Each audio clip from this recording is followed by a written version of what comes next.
before a road trip, and the hunting is just as calculated. It sits motionless in murky water for hours, just the eyes and nostrils above the surface. A 200-pound animal you wouldn't see until it was too late. One lunge, jaws lock, death roll, dinner. This is the baseline. Every crocodile you're about to see evolved a different answer to survival. This one looked at the options and picked all of them. Nile crocodile, Africa's apex ambush predator. 5M of patience that's been perfecting the same trick for millions of years. And the trick is embarrassingly simple. Don't move. Every year, wildebeest cross the Mara River. Thousands of them. And every year, Nile crocodiles are already there. Not hiding, just being part of the river. Logs that bite. Wait for the water to fill with panicking animals. Pick the one that stumbles. One grab. Drag under. Hold until it stops moving. No chase, no effort, just timing. But here's what separates this crocodile. They coordinate. Multiple Nile crocodiles have been observed blocking escape routes, herding prey toward each other. That's not instinct on autopilot. That's teamwork from an animal with a brain the size of a walnut. 5M of cold-blooded cooperation. Let that sit for a second. One look at this thing and your brain says broken. That snout is absurdly narrow, long, thin, lined with over 100 interlocking teeth. It looks like someone grabbed a crocodile's jaw and stretched it like taffy. But that shape isn't a defect. It's a fishing rod. The gharial gave up brute force entirely. No wildebeest takedowns. No death rolls on zebras. This crocodilian went all in on fish and evolved the perfect tool for it. That narrow snout cuts through water with almost zero resistance. One sideways snap and it's over. The fish never sees it coming. Males grow a bulbous lump on the tip of their snout called a gara. It buzzes, literally vibrates underwater, to attract females. A living subwoofer attached to a fishing rod. Critically endangered now. Fewer than 1,000 left in the wild. An animal that survived 65 million years of evolution, nearly erased in the last 50 by habitat loss and fishing nets. Dwarf crocodile. 1.5 meters. That's it. The smallest crocodilian alive. Roughly the size of a large house cat with armor plating. And it doesn't live in rivers. It lives in forests. West African rainforests specifically. Walking through leaf litter, hiding in burrows, hunting frogs and insects under the canopy.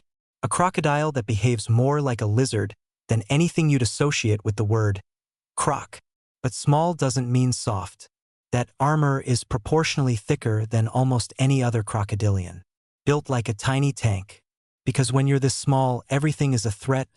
Birds, snakes, larger reptiles. The same rivers that other crocodiles dominate would swallow this one whole. So it adapted sideways, traded size for stealth, rivers for roots, open water for underground burrows where nothing can reach it. Cuban crocodile. A crocodile that runs. Not waddles, not drags itself forward. Actually gallops on land at speed, chasing prey down like a dog. This is the most terrestrial crocodilian alive. Longer legs, less webbing between the toes, a body built more for dirt than water.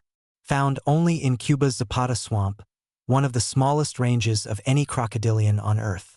An apex predator trapped on an island. So it learned to hunt where others wouldn't bother. And it didn't just adapt to land, it got creative. Cuban crocodiles have been observed leaping out of the water vertically to snatch hushes off low-hanging branches. A 2-meter reptile launching itself into the air like a surface-to-air missile with scales. The jaw structure is different too, broader, blunter, designed for crushing rather than gripping. Built to crack turtle shells, not hold thrashing fish. Most crocodilians wait for prey to come to the water. This one said no thanks and went looking for it on solid ground. False gharial. The name tells you everything. This animal spent decades being misidentified, filed under the wrong family, confused with the gharial because of a long, narrow snout that looks almost identical. But it's not a gharial. Not even close. The false gharial is a true crocodilian that independently evolved a similar snout shape. Convergent evolution. Two completely different lineages arriving at the same design, like two engineers solving the same problem without ever talking to each other. And unlike the gharial, this one isn't just eating fish. False gharials take monkeys, deer, birds, anything that gets close enough to the riverbank. That narrow snout fooled scientists into thinking it was a specialist. It's a generalist wearing a specialist's face. Black caiman, the Amazon's largest predator. Not largest reptile, largest predator, period. Over 5 m of pure darkness, built to own the most biodiverse river system on the planet. That black coloration isn't random. It's a nocturnal adaptation. When the sun drops and the Amazon goes dark, this animal becomes the river itself. No reflection, no outline, just teeth materializing from nowhere. And it hunts everything: capybaras, deer, anacondas, even jaguars. The one animal most people assume sits at the top of the Amazon food chain. The relationship goes both ways. Jaguars hunt caimans. Caimans hunt jaguars. Neither one has a clear advantage. That's not a predator-prey dynamic. That's a rivalry. The skull is massive, broader and heavier than most crocodilians its size, built for clamping down on large mammals and dragging them into water where no land predator can follow. Mugger crocodile. This one lives alongside 1.4 billion people: India, Sri Lanka, Iran, urban rivers, temple ponds, irrigation canals, places where a 3-meter reptile has no business surviving. And yet, here it is. But coexistence isn't even the interesting part. Mugger crocodiles use tools. They've been observed balancing sticks on their snouts during nesting season, exactly when birds are looking for building material. A bird sees a stick, flies down to grab it, doesn't fly back up. A crocodile using bait, setting a trap. That's not reflex. That's not instinct running on autopilot. That's a predator that understood what its prey wanted and offered it. They also dig burrows up to 8 meters deep, not for hunting, but for surviving droughts.